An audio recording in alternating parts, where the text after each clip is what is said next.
Clemon beyond the গ্যালারিতে সবাইকে স্বাগত জানাচ্ছি। দেশ বিদেশের খেলাধুলার সবশেষ খবরের বিশ্লেষণ করতে হাজির হচ্ছি প্রতিদিনের মতোই। আজকে আপনাদের সাথে আছি রেদওয়ান শুয়েব। দর্শক নিশ্চয়ই জানে যে চিটাগংয়ে নতুন ফরম্যাটে শুরু হচ্ছে বাংলাদেশ ওয়েস্ট ইন্ডিজ সিরিজ টি-20 ফরম্যাটে, এবং জিম্বাবুয়েকে সমীহের চোখে দেখছে বাংলাদেশ। ঠিক ম্যাচ পূর্ববর্তী সংবাদ সম্মেলনে যেমনটা জানিয়েছেন অধিনায়ক লিটন দাস। আমরা ম্যাচ নিয়ে কথা বলবো এই সিরিজ নিয়ে, এবং একই সাথে বাংলাদেশে যে ক্রিকেট বোর্ড এবং ক্লাবগুলোর সাথে যে চলমান দ্বন্দ্ব, সেই দ্বন্দ্ব নিয়ে আলোচনা করার চেষ্টা করব। আমাদের সাথে সেই আলোচনায় আছেন শামীম চৌধুরী, তিনি টি স্পোর্টসের head of research and development হিসেবে দায়িত্ব পালন করছেন। শামীম ভাই, আপনাকে স্বাগত আমাদের এই আজকের আয়োজনে। দর্শক চাইলে আপনারাও আমাদের সাথে যোগ দিতে পারেন, এই স্ক্রিনে দেখানো নাম্বারে ফোন দিয়ে আপনার মতামত কিংবা প্রশ্ন করতে পারেন, অবশ্যই উত্তর দেওয়ার চেষ্টা থাকবে। শামীম ভাই, যেতে চাই শুরুতেই মাঠের খেলা নিয়ে কথা বলতে চাই। শুরুতে আমরা লিটন দাসের কথা শুনছিলাম যে ওয়ানডের চেয়ে টি-20তে ওয়েস্ট ইন্ডিজকে কিছুটা হলেও সমীহ করছে বাংলাদেশ দল। তবে বাংলাদেশ দলের যে সাম্প্রতিক পারফরমেন্স, তাতে কিন্তু আবার ওয়ানডের চেয়ে টি-20তে কিছুটা হলেও আমার কাছে মনে হয় যে পারফরমেন্স বলুন কিংবা পরিসংখ্যান বলুন এগিয়ে থাকবে। সেই জায়গাটা থেকে ওয়েস্ট ইন্ডিজের সাথে টি-20টা কেমন হতে পারে বাংলাদেশের? দেখুন, আমাদের এই বছরটা কিন্তু টি-20 খুব ভালো যাচ্ছে, এখনও তো শেষ হয়নি বছরটা।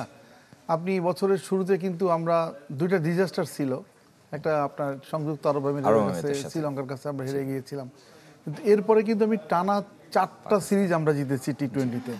যে টি-20তে আমাদের আসলে টিম হিসেবে আমাদেরকে সেভাবে কাউন্ট করা হতো না, কিন্তু এখন কিন্তু আপনি কাউন্ট করতে হবে। কারণ আপনি দেখেন লাস্ট ওয়ার্ল্ড কাপের সেমিফাইনালিস্ট আফগানিস্তানরা কিন্তু আমরা সম্প্রতি হোয়াইট ওয়াশ করে আসছি।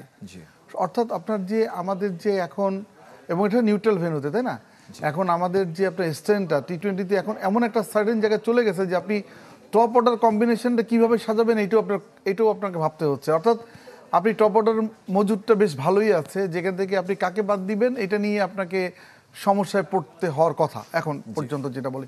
আর আপনি যেটা বলছেন ওয়েস্ট ইন্ডিজের সাথে কিন্তু আমাদের ব্যবধানটা অনেক কমে আসছে এই কারণে বলবো, ওয়েস্ট ইন্ডিজ কিন্তু লাস্ট যেটা টি-20 ওয়ার্ল্ড কাপ নিজের মাঠে কিন্তু তারা ভালো করতে পারেনি। তারা কিন্তু আপনার সার্টেন জায়গায় তাদের লক্ষ্য ছিল, অভিষ্ট লক্ষ্য অর্জন করতে পারেন। এবং আরও একটা লক্ষণীয় ব্যাপার যে গত ডিসেম্বরে আমরা ওয়েস্ট ইন্ডিজের মাটিতে যে টি-20 সিরিজ খেললাম, সেখানে কিন্তু বাংলাদেশ তাদের মাটিতে তাদেরকে হয়টস করছে। অর্থাৎ আমাদের এখন টি-20 স্ট্যান্ডটা তাদের থেকে যদি আপনি কাগজে কলমে বলেন, র্যাঙ্কিংয়ের বিচারে এখনও তারা উপরে আছে। তারা টি-20 র্যাঙ্কিংয়ে 6 নম্বর, আমরা 9 নম্বরে, কিন্তু এখন সাম্প্রতিক পারফরমেন্সে কিন্তু আমরা তাদের উপরে। আরও একটা আপনাকে পরিসংখ্যান দেখিয়ে বলি, এই বছর কিন্তু ওয়েস্ট ইন্ডিজ 15টা টি-20তে মাত্র 3টেতে জিতেছে। অর্থাৎ আপনার তাদের সাফল্যাঙ্কের হার কিন্তু 20%, যেখানে আমাদের কিন্তু অনেক বেটার, আমাদের 59% সম্ভবত আপনার সাফল্যাঙ্ক। অর্থাৎ আমরা এই জায়গাটায় একটু ভালো করব বলে আশা করা যাচ্ছে। জি, আমরা যেটা দেখতে পারলাম যে মিরপুরের হোম অফ ক্রিকেটের মতো নয় চিটাগংয়ের উইকেট। মিরপুরে যেমনটা ছিল আমরা লক্ষ্য করেছি যে একেবারে কালো পিচ ছিল, তবে চিটাগংয়ে ঘাসের ব্যাপারটা আমরা লক্ষ্য করলাম। সে জায়গা থেকে আপনার কাছে কি মনে হয় যে একাদশটা কেমন হতে পারে? আমি আগে উইকেট নিয়ে কথা বলি, যেহেতু আপনি উইকেটের কথার প্রসঙ্গ নিয়ে আসলেন। চিটাগংয়ে দেখেন, চিটাগংয়ে কিন্তু সবসময় রান হয়, আপনি এটা খেয়াল করে দেখবেন। চিটাগংয়ে গত 2011-তে 1-2টা ম্যাচ ডিজাস্টার ছিল, এরপর থেকে যতগুলো ম্যাচ হয়েছে, ইভেন টেস্ট, ওয়ানডে, টি-20, এখানে কিন্তু টেস্টে কিন্তু রেকর্ড রান হয়েছে, এমন ঘটনাও আছে, তাই না? আপনার এখানে ইভেন টি-20 যখন ঢাকায় বিপিএল শুরু হয়, তখন শুরুতে যে সমালোচনাগুলো হয়, সেই সমালোচনা কাটানোর জন্য কিন্তু চিটাগংয়ে ক্রিকেট বোর্ড যে ম্যাচগুলো অ্যারেঞ্জ করে সেখানে কিন্তু রান হয়। অর্থাৎ আমরা দেখছি যে আপনার চিটাগংয়ে ভালো রান হয়, এবং এখানে এভারেজ যেটা বলা হচ্ছে 145, এইখানে আপনি ওভার প্রতি যে রান 7.95 সামথিং এরকম আর কি। অর্থাৎ আপনি এখানে চিটাগংয়ের উইকেটটা ঢাকার থেকে বেটার এমনি বলাই যায়। আপনি স্কোরটা কেমন হবে সে ডিপেন্ড করতেছে হচ্ছে আপনার কার কেমন ব্যাটিং অ্যাবিলিটি সেটার উপরে, বা বলিং অ্যাবিলিটি তার উপরে এটা ডিপেন্ড করবে। এখন এই মুহূর্তে আমার মনে হয় না যে এটা লো স্কোরিং কোনো ম্যাচ বা সিরিজ আমরা দেখবো। মনে হচ্ছে হাই স্কোরিং না দেখলেও অ্যাটলিস্ট একটা স্ট্যান্ডার্ড রেঞ্জের একটা সিরিজ দেখবো বলে আশা করি। এবং চিটাগংয়ে আমরা লক্ষ্য করেছি যে জয় রেশিওটা বাংলাদেশের অনেক বেশি, 70%-এর উপরে এই টি-20 ফরম্যাটে। হ্যাঁ, আমরা চিটাগংয়ে 13টা ম্যাচ খেলেছি, 9টা জিতেছি, তাই না? এবং দেখেন আমরা এই 9টা জয়ের মধ্যে 7টা ম্যাচ কিন্তু আমরা সর্বশেষ 9টা ম্যাচের মধ্যে 7টা ম্যাচ জিতেছি। অর্থাৎ আপনার যে রিসেন্ট পারফরমেন্সটাও কিন্তু আমরা এখানে এগিয়ে রাখবো। এর মধ্যে কিন্তু আপনি অনেক বড় টিম আছে, আপনার যেমন ইংল্যান্ডের মতো টিমকে যারা ওয়ার্ল্ড চ্যাম্পিয়ন হয়ে এসেছে তারা কিন্তু ম্যাচ হেরেছে চিটাগাং মাটিতে আমাদের কাছে, তাই না? তারপরে আপনার আমরা কিন্তু আফগানিস্তানকে এই মাটিতে হারিয়েছি। অর্থাৎ আপনি চিটাগাংয়ের সয়েলটা কিন্তু আমাদের জন্য বেশ ভালো, বিশেষ করে শর্টার ফরম্যাটে বলবো আর কি।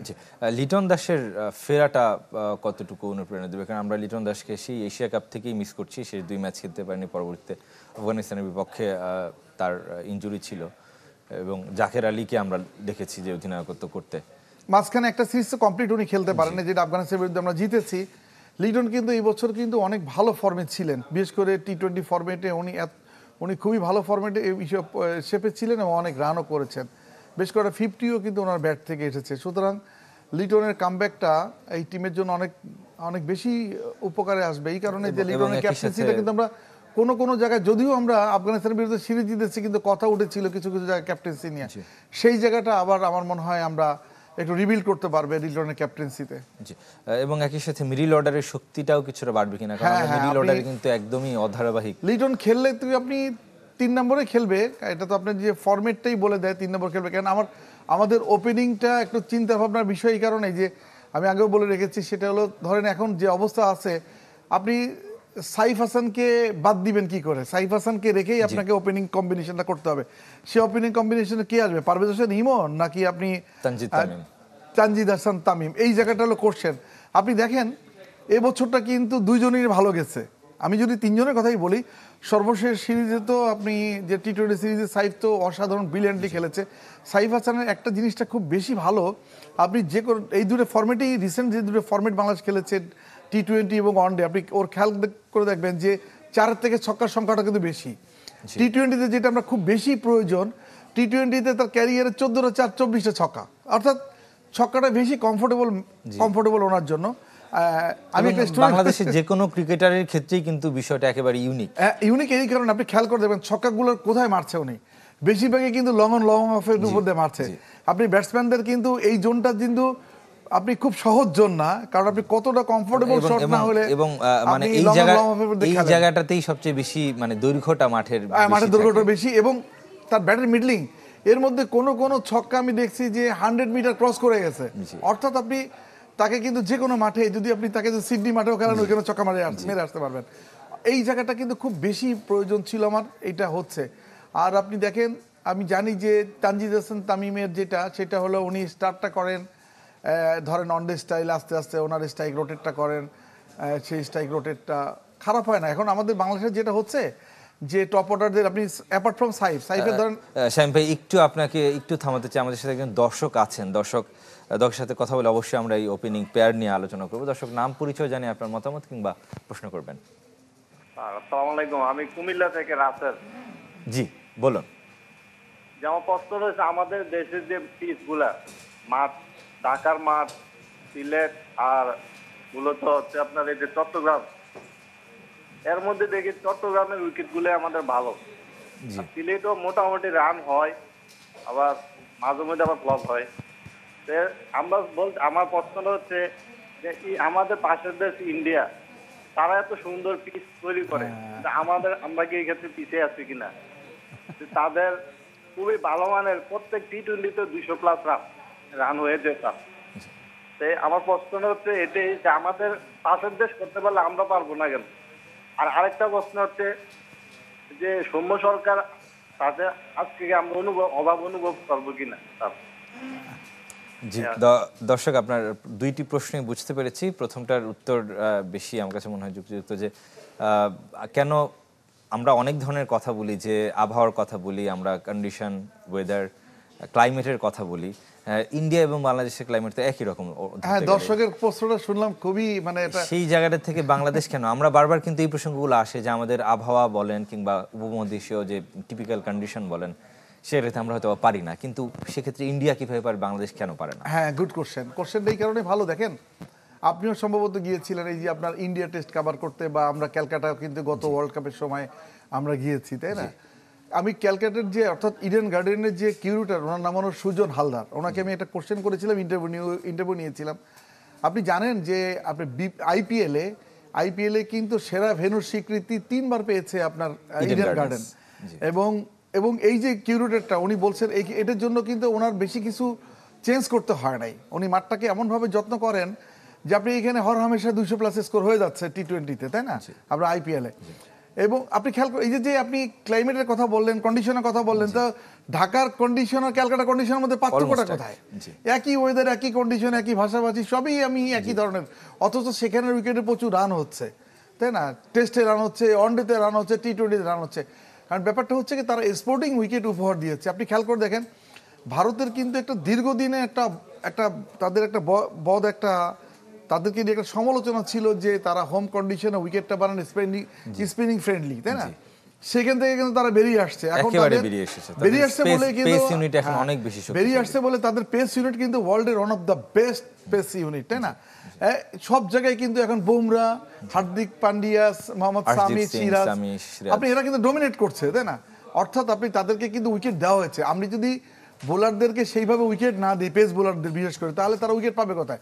আপনি খেয়াল করে দেখেন লাস্ট সিরিজে আমরা 2টা ম্যাচে মুস্তাফিজকে কয়টা ওভার ইউজ করেছি আমি একটা ব্যাপারটা, তাই না? কি এইটা যদি আগেই জানে, আপনি অপোজিশন জানতেছে এখানে স্পিনিং ফ্রেন্ডলি উইকেট হবে, যার জন্য তারা অল অ্যাটাক স্পিন করেছে, 5 জন স্পিনার নিয়ে 50 ওভার বল করিয়েছে, যেটা ওয়ার্ল্ড রেকর্ড করেছে। এটা আগের থেকে তারা ধারণা করছে যে উইকেটে এটা হবে। এর একটা পেছনে কারণ আছে। এটা কিন্তু আমরা 99 থেকে যখন আমরা ফার্স্ট ক্লাস স্টার্টার শুরু করি, 99-2000 থেকে, তখন থেকেই আপনার যে উইকেটটা যেটা বানানো হয়, এর আগে তো উইকেট বানানো হতো শুধু সিজনকে সামনে রেখে দ্রুততম সময়, তখন কিন্তু আস্তে আস্তে করে এটা উইকেট বানানোর জন্য কিউরেটর নিয়োগ দেওয়া হয়েছে, যেভাবে ট্রেন্ড আপ কিউরেটর আসছেন, বিদেশের কিউরেটর, দেশের কিউরেটর, সবাই। কিন্তু এটা কিন্তু আমাদের যে ব্যাটসম্যান, তাদের সাথে কথা বলে উইকেটটা তৈরি কখনো কখনো করা হয়েছে। তারা সিরিজ সামনে রেখে বলে যে এমন উইকেট বানান যেখানে আমরা ফ্রন্ট ফুটে খেলতে পারি। খেয়াল করে দেখবেন, আপনি ফ্রন্ট ফুটে খেলতে গেলে কোন উইকেট বানাতে হবে, আপনার অনেকটা ডেড উইকেট হয়ে যাবে, নাহলে তো ফ্রন্ট ফুটে খেলা যাবে না। এবং এইটার কারণেই কিন্তু আমরা দীর্ঘদিনের চর্চার কারণেই আমরা উইকেটগুলো সেভাবে করতে পারিনি।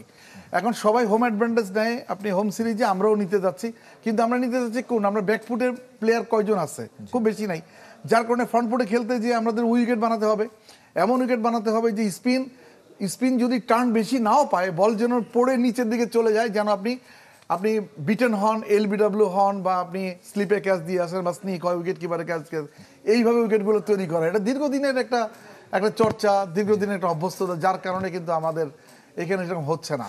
উনি যেটা বললেন একটা ব্যতিক্রম আছে, চিটাগাং ক্ষেত্রে সেটা একটু ব্যতিক্রম তৈরি হয়েছে। এবং সিলেট যখন নাকি ভেন্যুটা যাত্রা শুরু করলো, তখনও কিন্তু আমরা যে প্রত্যাশা ছিল সিলেট ভেন্যুর প্রতি, শুরুতে কিন্তু প্রচুর রান সিলেটেও হয়েছে, যদিও ধীরে ধীরে সিলেটে BPL রান হয়েছে। টেস্টে কিন্তু সিলেটে কিন্তু আমরা ইসের কাছে হেরেছি, জিম্বাবুয়ের কাছে হেরেছি। সুতরাং আমি যে প্রত্যাশিত উইকেট সিলেটেও যে পেয়েছি তাও কিন্তু না। আমরা চিটাগাংয়ের উইকেটটাই মোটামুটি প্রত্যাশিত পেয়েছি, যেখানে আপনি সব ফরম্যাটে রান হচ্ছে, এছাড়া কিন্তু হচ্ছে না। আপনি পেসারদের কথা বলছিলেন, ভারতের মতো একটা সময় কিন্তু বাংলাদেশও একেবারেই স্পিন নির্ভর ছিল, সেই জায়গাটা থেকে কিন্তু বাংলাদেশও বেরিয়ে এসেছে। অর্থাৎ পেসারদের সুবিধা অনুযায়ী, পেসারদের প্রত্যাশা অনুযায়ী তো আসলে উইকেটটা বাংলাদেশ চাইলে করতে কেন পারে না। আরেকটি বিষয় আমি একটু অ্যাড করতে চাই, যে কারণে কিউরেটর বদলে গেল, তার থেকে আরো আমরা মিরপুর উইকেটটা আরো বেশি টিপিক্যাল দেখলাম। এর পেছনে আপনার কাছে কি মনে হয়? আপনার কি কখনো মনে হয়েছে, আমরা তো আসলে কেন যেন মনে হচ্ছে যে আমরা একপক্ষীয় রিপোর্ট করছি কিনা, একপক্ষীয় কথা বলছি কিনা? কারণ আপনি যিনি কিউরেটর আছেন, উনি সাধারণত উইকেট বানাবেন হচ্ছে টিম ম্যানেজমেন্টের নির্দেশনা অনুযায়ী, অর্থাৎ আপনাকে কোচ এবং ক্যাপ্টেন যেটা বলবে সেই অনুযায়ী উনি উইকেট বানাবেন। উনি কোচ ক্যাপ্টেন যদি বিদেশেও থাকেন, হঠাৎ করে উইকেট বানানো যাবে না, কয়েকদিন প্রস্তুত করতে হয়, তার জন্যই কিন্তু বানাবে। আপনি যেটা বলছিলেন 2015 সালে খেয়াল করে দেখেন, 2015 সালে কিন্তু আমরা পাকিস্তানকে হোয়াইট ওয়াশ করেছি, ইন্ডিয়ার বিরুদ্ধে 2-1 জিতেছি, দক্ষিণ আফ্রিকার বিরুদ্ধে 2-1 জিতেছি। ওই সিরিজটা কিন্তু আমরা পুরো ডমিনেট করছে কিন্তু আমাদের পেস বোলাররা, এবং ওই সিরিজে কিন্তু খেয়াল করে দেখবেন ভালো রান হয়েছে। এর অর্থটা কি দাঁড়াচ্ছে, যে আপনি যেটা চাচ্ছিলেন স্পোর্টিং উইকেটের কাছাকাছি উইকেট উপহার দিচ্ছেন। আবার একটা কথা বলে রাখি, ওই দর্শকের কাছে বলি, এই উইকেটে কিন্তু শেন ওয়াটসন কিন্তু 11টা ছক্কা মেরেছে, এমনও দেখেছি আমরা, তাই না? আবার আপনার ওয়ার্ল্ড কাপের প্রথম ম্যাচে যে বাংলাদেশ ইন্ডিয়া ম্যাচ হলো, সেই ম্যাচে কিন্তু ইন্ডিয়া কিন্তু 380+ স্কোর করেছে। সুতরাং এই উইকেটে যে রান হয় না তা না, ডিপেন্ড করতেছে, কারণ আইসিসির উইকেট আবার ডিপেন্ড আছে। আইসিসির উইকেট সাধারণত আপনি কিন্তু আইসিসির কিউরেটর আসেন, যেটা ওদের যে আপনার স্পেশালিস্ট কিউরেটর থাকে, তার কিছু ইনস্ট্রাকশন থাকে, সেই ইনস্ট্রাকশন অনুযায়ী কিন্তু উইকেটটা বানানো হয়। অর্থাৎ আপনি এখানে কিন্তু স্পন্সর পার্টনাররা কিন্তু রান দেখতে চায়, সুতরাং আপনার ওই জায়গাটা কিন্তু ভাবতে হয় যে আমি উইকেটটা কেমন তৈরি করব, এটা একটা ফ্যাক্টর করে।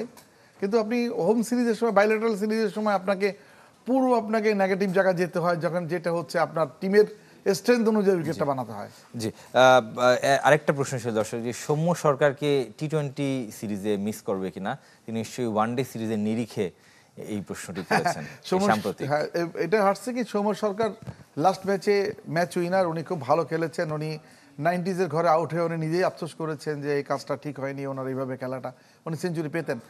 আপনি ওয়েস্ট ইন্ডিজের বিরুদ্ধে কিন্তু সৌম্যর ট্র্যাক রেকর্ডটাও ভালো। আপনি যদি যান বাংলা ব্যাটারদের মধ্যে সবচেয়ে বেশি এভারেজ কিন্তু ওয়েস্ট ইন্ডিজের বিরুদ্ধে তার, অর্থাৎ কেন যেন উনি ওয়েস্ট ইন্ডিজের বোলারদের উনি ভালো রিড করেন। কিন্তু আপনি টি-20 সাথে ওয়ানডে মেলালে হবে না। এখানে আমাদের টি-20তে একটা বেঞ্চ তৈরি হয়ে গেছে, যারা হচ্ছে ঘুরে ফিরে খেলছে। আমার মনে হয় তাদেরকেই আপনি কন্টিনিউ করা উচিত, যেহেতু হচ্ছে আগামী বছরের ফেব্রুয়ারিতে কিন্তু টি-20 ওয়ার্ল্ড কাপ, সময়টা খুব বেশি হাতে নেই, এবং আমাদের কিন্তু এই বছর অনেকগুলো টি-20 তার আগে ওয়ার্ল্ড কাপের আগে খেলবো আমরা। এখান থেকে আপনাকে একটা 11 না 15টাকে আপনি ঠিক করতে হবে, একটা 15 আপনাকে একটা পারফেক্ট একটা 15 করতে হবে। সেই দিকেই এখন নির্বাচকরা যাচ্ছেন, টিম ম্যানেজমেন্টও সেটাই চাচ্ছেন। জি, অর্থাৎ এখানে আসলে হুট করে কোনো ক্রিকেটার ঢুকানোর সুযোগটা কম। একটা ছোট্ট বিরতির সময় হয়ে গেল ক্লেমন বিয়ন্ড দ্য গ্যালারিতে। দর্শক, কিছুক্ষণের মধ্যে ফিরছি।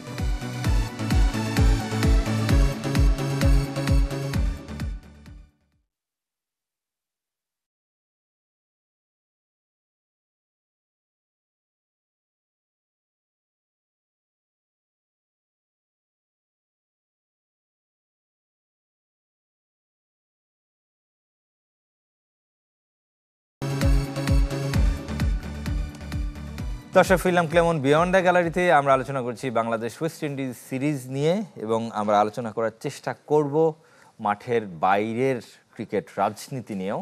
আমাদের সাথে সেই আলোচনায় আছেন Shamim Chowdhury, head of research and development T Sports. Shamim ভাই, আমরা আবারও একটু ফিরে যেতে চাই। অল্প একটু বিষয় আমার জানার ছিল যে কম্বিনেশনটা কেমন হতে পারে, একাদশ আজকের কেমন আপনার কাছে মনে হতে পারে? আপনি উইকেটের কথা বলছেন, উইকেট এবং একাদশটা অনেকটাই ওতপ্রোতভাবে জড়িত, উইকেট দেখেই আসলে একাদশটা ঠিক হয়। দেখুন, আসলে যেটা হবে সেটা হলো যে আপনি বোলার কয়জনকে নেবেন, পেস বোলার কয়জন নেবেন, তার উপর ডিপেন্ড করতেছে একাদশটা। পেস বোলার আপনি 2 জন নেবেন না বেশি নেবেন, এটা হলো ডিপেন্ড করে। এখন 2 জন নিলে সেক্ষেত্রে আপনি আমার বেঞ্চে যেটা আছে তার মধ্যে হচ্ছে ধরেন মুস্তাফিজকে আপনি অটোমেটিক রাখবেন চয়েস, সেখানে তাসকিন না আপনি তানজিম হাসান সাকিব, এটা ডিপেন্ড করবে আপনি যখন 2টা পেস বোলার নিয়ে যান। আপনি খেয়াল করে দেখেন বছরটা কিন্তু দারুণ যাচ্ছে রিশাদের। এখন রিশাদকে আপনি লেগ স্পিনে কিন্তু আমরা দেখলাম যে এটা যে ওয়েস্ট ইন্ডিজে খেলা দুর্বলতা লেগ স্পিনে আমরা দেখেছি। সুতরাং আপনার এখানে রিশাদকে আপনি রাখা যেতেই পারে, জাস্ট অপরিহার্য বোলার হিসাবে আপনি রিশাদকে রাখবেন। রিশাদের পরে আপনি একটা আছে যে আপনি নাসুমকে নিবেন নাকি শেখ মেহেদী, না শেখ মেহেদীকে নিবেন, এইটা একটা ভাবনার বিষয়। এমন হতে পারে নাসুম শেখ মেহেদী 2 জনকেও নিতে পারেন, কারণ লেফট রাইট কম্বিনেশন আছে, সেক্ষেত্রে পেসার কমে যাবে, সেক্ষেত্রে আপনার পেসার কমে যাবে, তাই না? এইটাকে ডিপেন্ড করছে হলো আপনি এই জায়গাটা। আপনি দেখেন, আপনি চাইলে যদি আপনি সাইফ হাসানকেও 2 ওভার বল করাতে পারবেন, শামীমকেও 2 ওভার বল করাতে পারবেন। আপনি কিন্তু এখানে 6 বোলারকে নিয়েও খেলতে পারেন। 6 বোলার নিয়ে খেললে কিন্তু সমস্যা হবে না, ওই 2 জনকে নিয়ে আপনি যোগ করে দিবেন যে মিডল অফ দ্য ইনিংসে তাদেরকে একবার বা 2 ওভার করে দিলেন। সে জায়গাটা যেহেতু ওদের অনেকগুলা লেফট আর্ম ব্যাটার আছে, সুতরাং আপনাকে কিন্তু অফ স্পিন কিন্তু কার্যকর। অফ স্পিন তো আমাদের জেনুইন অফ স্পিনার হচ্ছে একজন, সেটা হলো শেখ মেহেদী, বাকিরা কিন্তু জেনুইন না, ওনারা পার্ট টাইমার। এই জায়গাটা ভাবনার ব্যাপার। আপনি দেখেন নাসুম কিন্তু যখনই সুযোগ দেন তখনই নাসুম ভালো খেলে, যখনই সুযোগ দেন তখনই ভালো খেলে। এটা একটা দুর্দান্ত, মানে দারুণ একটা বিষয় হয়ে গেছে, কিন্তু পর্যাপ্ত সুযোগ উনি পাচ্ছেন না, হয়তো কম্বিনেশনের কারণেই পাচ্ছেন না। এখন নিশ্চয়ই আপনি নাসুম এবং যে রিশাদকে রাখেন, কাকে আগে এগিয়ে রাখবেন? চলে আসবে কিন্তু রিশাদ। আগের ম্যাচে কিন্তু আমরা সর্বশেষ ম্যাচে যদি আমরা ম্যাচ উইনার দেখি, সেখানে কিন্তু আপনি নাসুমের ওই আপনি যে ব্রেক থ্রুটাই কিন্তু সবচেয়ে বেশি ইফেক্ট ফেলেছে টিমের উপরে। তারপরে রিশাদ তো মিডল অফ দ্য ইনিংসে রিশাদ অন্যরকম বোলিং করে দিয়েছে। এই জায়গাগুলো ভাবার দরকার। আর উপরে আপনি 1 নম্বর 2 নম্বরে সেটা হচ্ছে আপনি তো একটা হলো সাইফ হাসান ম্যান্ডেটরি, সেকেন্ড হচ্ছে পারভেজ ইমন না অথবা তানজিদ তামিম, এইটা। এরপরে তো আপনার আসছে অটোমেটিক চয়েস আসছে, লিটন আসবে ক্যাপ্টেন হিসাবে আসবে, 4-এ আবার হয়তো আমরা তাহিদ হৃদয়কে দেখতে পাবো এইভাবে। অর্থাৎ আমার শামীম পাটোয়ারি আছে, হ্যাঁ শামীম পাটোয়ারি 5-6 দিকে চলে যাবে। এইভাবে আমাদের আপনি সোহানকে খেলাবেন, সোহানের বিষয়টা আমি একটু জানতে চাই। সোহানকে খেলাবেন কি খেলাবেন না, এটা একটা বিরাট প্রশ্ন। সেটা হচ্ছে সোহানকে খেলালে তো সাধারণত আমরা দেখতে চাই উইকেট কিপার হিসাবে, তাই না? এইখানে তো আপনি ক্যাপ্টেন উইকেট কিপিং করেন টি-20 তে, হ্যাঁ এটা ভালো একটা ব্যাপার।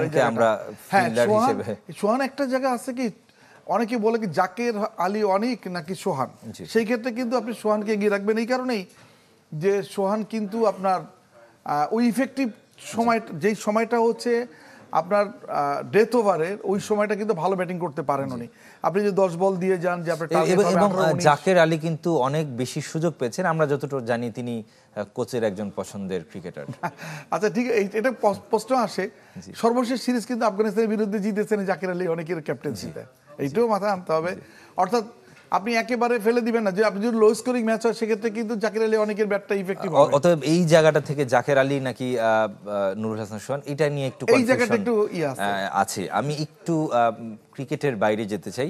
আমরা কালকেও লক্ষ্য করলাম বক্তব্য রাখছেন গণমাধ্যমে যে যারা ক্লাবগুলো যেগুলো রয়েছে, একটা ঢাকার ক্লাবের একটা বড় অংশ 48+ ক্লাব, তারা চাচ্ছে যে তারা কোনো ধরনের লিগে অংশ না নিতে। এখনো পর্যন্ত তারা সেই সিদ্ধান্ত আছে এবং তারা বলছিলেন যে যদি কিছু ক্লাবে এর মধ্যে থেকে যে হয়তোবা জানুয়ারিতে কিংবা ডিসেম্বরে হলে বা হয়তোবা তারা অংশ নিতেন, কিন্তু একেবারে সিসিডিএম বলুন বা ক্রিকেট বোর্ডেরই তো মানে সিস্টার কনসার্ন, সেই জায়গাটা থেকে তারা একেবারে অনড় নভেম্বরে করার ব্যাপারে। আপনার কাছে কি মনে হয় শেষ পর্যন্ত ফার্স্ট ডিভিশনটা মাঠে গড়াবে কিনা? ইতিমধ্যে আমরা কিন্তু জেনে গেছি যে দল বদলটা কবে হবে কিংবা শুরু হবে কবে, 18 নভেম্বর থেকে কিন্তু ডিক্লেয়ার দেওয়া হচ্ছে। হ্যাঁ এটা সিসিডিএম, আপনি দল বদলের তারিখ আপনি 4-5 তারিখে দল বদল ফার্স্ট ডিভিশনের এবং 18 তারিখ থেকে লিগ এটা শুরু করতে চায় নভেম্বর, এটা ঘোষণা দিয়েছে তারা। এখন এর মধ্যে কিন্তু আপনি যেটা বললেন সেটা হচ্ছে কিছু ক্লাবের আপত্তি আছে, এটা ঠিক আছে, কিন্তু সংখ্যাটা যেভাবে শুনছি আমরা সেটা না। এই কারণে আপনি খেয়াল করে দেখবেন যে যারা গণমাধ্যমে কথা বলছেন, আমি যাদেরকে দেখছি না কথা বলছেন, ভালো কথা। আপনি একটা নির্বাচনকে, এর আগেও তো নির্বাচন হয়েছে, ক্রিকেট বোর্ডের নির্বাচনে আপনিও দীর্ঘদিন সাংবাদিকতা করেন, আমি তো 97 থেকে নির্বাচন দেখছি। 2008 সালে নির্বাচন ছাড়া ক্রিকেট বোর্ডের 2008 সাল তত্ত্বাবধায়ক সরকার আমলে যে নির্বাচনটা হলো, এই নির্বাচন ছাড়া ক্রিকেট বোর্ড নির্বাচন কখনোই পক্ষপাত মুক্ত হয়নি। যারা আপনার সরকারের ক্ষমতায় ছিল তাদের করেই তারা ভোট সাজিয়েছে। আপনি এবার তো নির্বাচন হলো, নির্বাচনের প্রার্থিতা জমা দিতে পারলো, কিন্তু গত 3 টার্মে আমরা দেখেছি প্রার্থিতাও আপনি জমা দিতে পারেন না। প্রার্থী যে মনোনয়নপত্র জমা দিবে এইটাও জমা দিতে পারেন। আপনি এখানে একজনের এখন যিনি আর কি এই আন্দোলনের নেতৃত্ব দিচ্ছেন, উনি নিজেই মনোনয়নপত্র উনি জমা দিতে পারেন নাই। আমি মাসুদুজ্জামান ভাইয়ের কথাই বলছি, উনি মডার্ন ক্লাবের থেকে কাউন্সিলর হয়ে আসছিলেন এর আগের বার। তো বিষয়গুলো কিন্তু আপনি ক্রিকেট বোর্ডের নির্বাচনটা এমন একটা জায়গায় চলে গেছে যেখানে দেখেন আপনি এফবিসিসিআইর পরে যদি আপনি কোনো প্রেস্টিজিয়াস বলা হয় বিজনেসম্যানদের সংগঠন, সেটা ক্রিকেট বোর্ড হয়ে গেছে এখন। আপনি এখানে দেখবেন যে পার্কিং করা গাড়ি কি আপনি রোলস রয়েলস পর্যন্ত এখানে আসে, তাই না?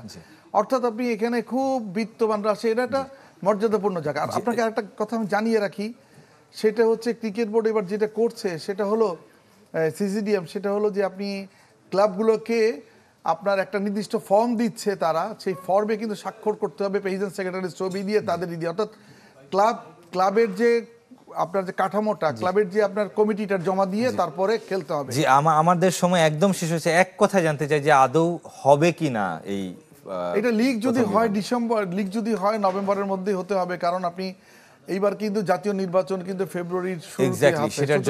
সেটার জন্য মাথা রেখে ক্লাবগুলোকে এটা মাথা রাখতে হবে, তখন কিন্তু দেশের নিরাপত্তা পরিস্থিতি যা হবে সেটা কিন্তু আপনি নিরাপত্তা পর্যাপ্ত দিতে পারবেন না। জি শ্যাম ভাই, লেটস সি আমরা দেখতে চাই আসলে শেষ পর্যন্ত হয় কিনা, এবং এখানে আসলে ক্রিকেটারদের একটা বিশাল সংখ্যক ক্রিকেটারদের রুজির ব্যাপার কিন্তু জড়িত। অবশ্যই আমরাও চাই এই অচল অবস্থার অবসান হবে।